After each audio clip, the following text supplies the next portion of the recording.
Welcome back to AM Northwest. If you struggle to keep your work life at work, our next guest wants to help balance things out. We welcome back the author of All the Things I Wish I Knew, Master Life Coach, Sarah Centrella. Great to see you again. So good to see you, Helen. This is kind of a tricky spot for a lot of people who really love their work but realize they're just doing it all the time. Yeah, I think a lot of people these days, especially if you work from home or if you work hybrid at all, you find that your work life just runs together, and it's really hard to kind of have some boundaries around it.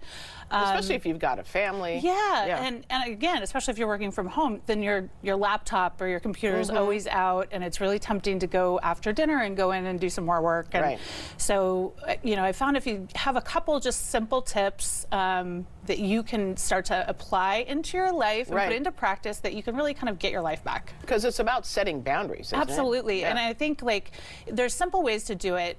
Number one, back when I worked in corporate, I know this seems hard to do, but when I worked in corporate and I had little kids, I would tell my bosses, I would say, hey, you know, between the hours of, say, 6 and 9, I'm going to be offline. You know, I won't have access to my phone or any of that because I'm going to be with my kids. I'm going to be present with my kids at that time. But then after that, maybe I'll check email before I go to bed to make sure nothing, you know, has happened and there's no fires burning or things like that. So I think there are ways that you can definitely kind of communicate that, even if your work has a very go-go all the time culture, round-the-clock culture.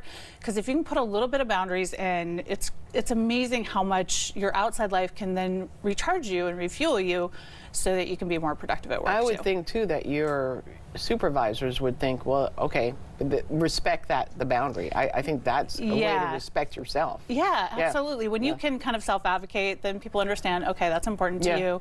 You know, nothing is going to happen in those 3 hours that we can't you know, overcome before you go to bed. Absolutely. You say that create, this is interesting, create a transition space between work and home. Yes, and this was really important. So I've been working from home for almost 14 years. Part of that was at corporate, and then part of it as an entrepreneur.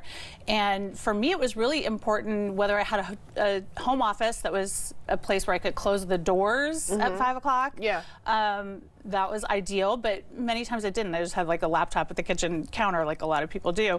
So my whole thing is like, close down your workspace, like close a computer, even cover it up if it's in the main living room, just so that you can really mentally transition into off time.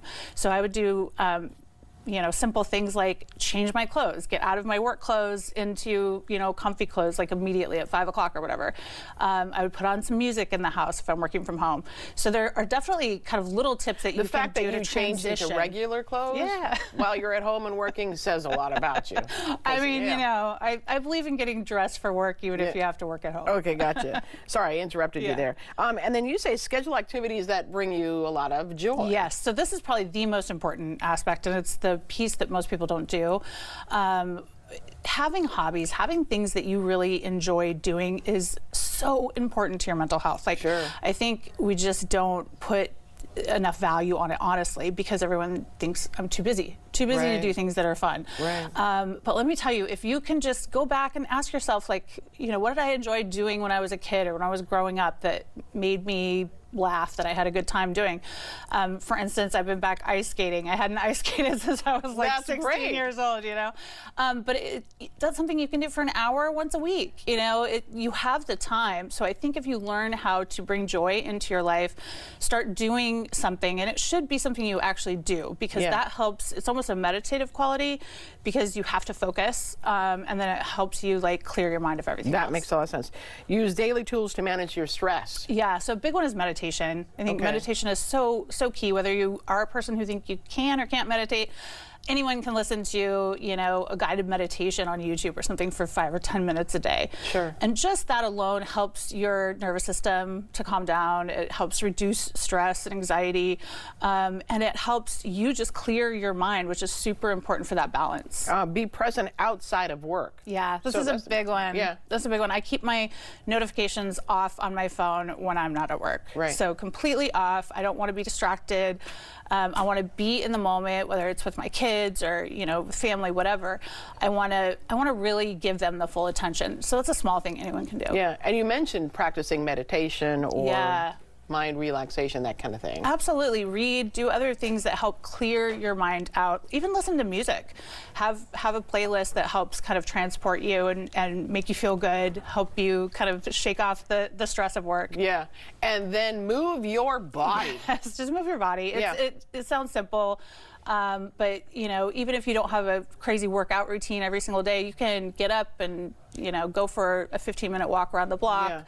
Yeah. But the ability to clear your mind again and to just get the oxygen, just all of those things really are just teaching you how to bring balance into your life. Right. Because otherwise, work just takes up this, you know, humongous percentage of most people's lives. And I think, too, when you think back about the fun things that you did that were fun as a kid, and you mentioned ice skating, you're doing that again. Yep. Because that's what we loved. Yeah, right? Exactly. And it will bring you joy as an adult. You'd be surprised at how, you know, gardening is another one I've picked up, cooking is another one I've picked up. So there are things you like to do. Just spend time doing it. Absolutely. Thank you so much. Great to see you. All right, we'll be right. Again, the book is titled All the Things I Wish I Knew. We'll be right back with more AM Northwest. Don't go away. Oh, you cater too? Yeah. Good. Cater.